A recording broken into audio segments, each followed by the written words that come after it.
So my dear students, we are going to start the second part of this lesson. Have you ever been at sea in a dense fog when it seemed as if a tangible white darkness shut you in and the great ship, tense and anxious, groped her way toward the shore with plump and sounding line? Helen कहती है कि क्या आप कभी गहरे कोहरे में समंदर के किनारे गए हैं?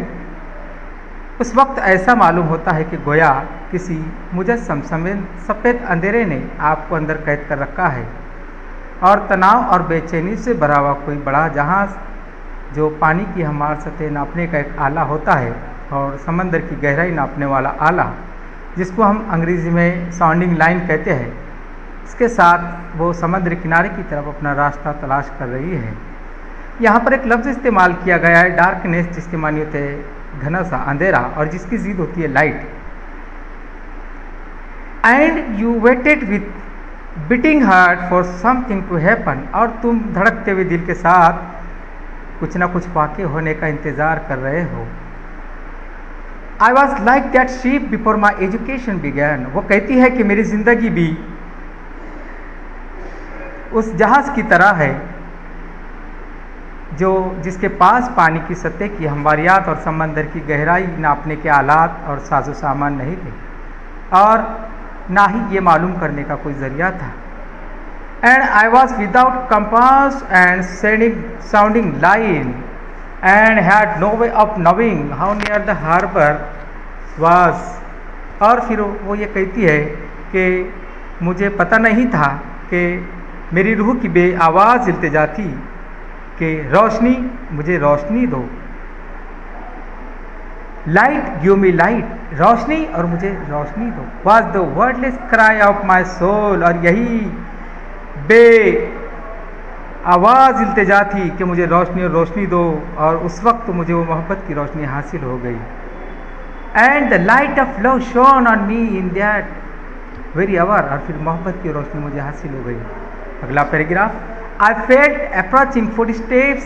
I stretched out my hand as I supposed it was my mother.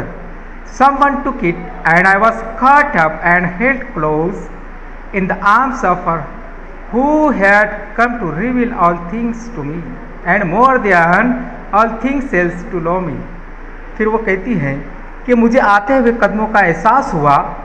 I felt the approaching footsteps. मुझे आते हुए कदमों का एहसास हुआ और मैंने समझा कि मेरी वालिदा है, इसलिए मैंने अपना हाथ आगे किया। Someone took it, और फिर किसी ने अपने हाथ में मुझे लिया और मुझे पकड़ा और इस तरह से अपने बाजू में जकड़ कर अपने करीब कर लिया। यकीनन and more than all things else to love me, और फिर वो मुझ पर अपनी तमाम चीज़ें ज़ाहिर करने वाली शख्सियत थी जिसने सबसे ज़्यादा मुझे मोहब्बत की थी। आखिर ये वाक़या कैसे पेश आया? यहाँ पर एक लफ्ज़ इस्तेमाल हुआ है कॉट, जो कैच का पास्ट टेंस है, पकड़ना, पकड़ा, और यहाँ पर एक लफ्ज़ इस्तेमाल किया गया कि सपोज, फ़र्ज़ किया गया। Next paragraph, the morning after my teacher came she led me into her room and gave me a doll. The little blind children in Perkins Institution had sent it and Laura Brightman had dressed it. और वो दूसरे दिन जब मेरी उस्तानी अपने कमरे में ले गई मुझे, तो उन्होंने मुझे अपनी एक गुड़िया दी और वो गुड़िया पार्किंस इंस्टीट्यूशन के छोटे छोटे उन नाबिना बच्चों ने भेजा था और उसे लॉरा ब्राइडमैन ने उस गुड़िया को अपने अच्छे तरीके से लिबास से संवारा था, मगर ये मुझे मालूम नहीं।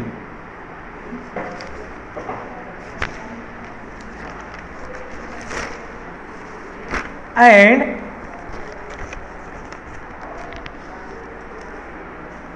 I did not know this until afterwards when I played with the little while Miss Sullivan slowly fell into my hand the word doll. और जब मैं उस छोटी सी गुड़िया से खेलने लगी तभी मेरी उस्तानी मिस सुलिवान ने आहिस्ता से मेरे हाथ पर एक लफ्ज़ डॉल, जिसके माने थे गुड़िया, वो उसने तहरीर करना, वो लफ्ज़ को लिखना शुरू किया। I was at once interested in this finger play and tried to imitate it. मुझे तो एक बार ये उंगलियों से खेल खेलने का तरीका बहुत अच्छा लगा और मैं इसी तरीके से अपनी उंगलियों के इशारों से जो है मैं उसकी नकल करने लगी और कोशिश करने लगी. When I finally succeeded in making the letters correctly, I was flushed with childish pleasure and pride.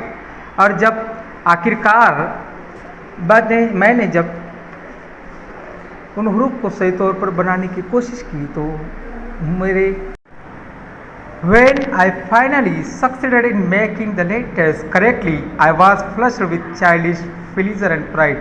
और उस अल्फाज को मैं जब सही तरीके से बनाने लगी तो मुझ में खुशी के मारे मैं फुले न समा पाई. Running downstairs to my mother, I held up my hand and made the letters for a doll. I did not know that I was spelling a word or even that word existed. और मैं नीचे की तरफ अपने वालिदा के पास दौड़कर जाते हुए मैंने अपना हाथ ऊंचा करके जब डॉल ये हरूफ बना रही थी तो मुझे मालूम नहीं था कि मैं एक लफ्ज़ लिख रही हूँ या अल्फाज का भी वजूद होता है. I was simply making my fingers go in monkey like imitation. मैं उस तरह से मेरी उंगलियां बंदर की तरह नकल कर रही थी.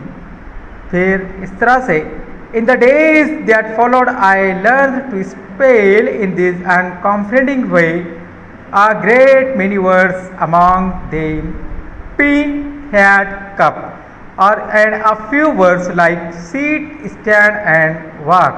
और मेरी उंगलियां किसी बंदर की तरह नकल कर रही थी, लेकिन जब बाद में इस तरह से मैं के अल्फाज लिखने लगी जैसे पिन, हैट, कप और जैसे बहुत सारे वर्ड्स जैसे बैठने, खड़ा होने, उठने और चलने जैसे फेल भी थे, इस तरह के मैं अल्फाज बनाने लगी.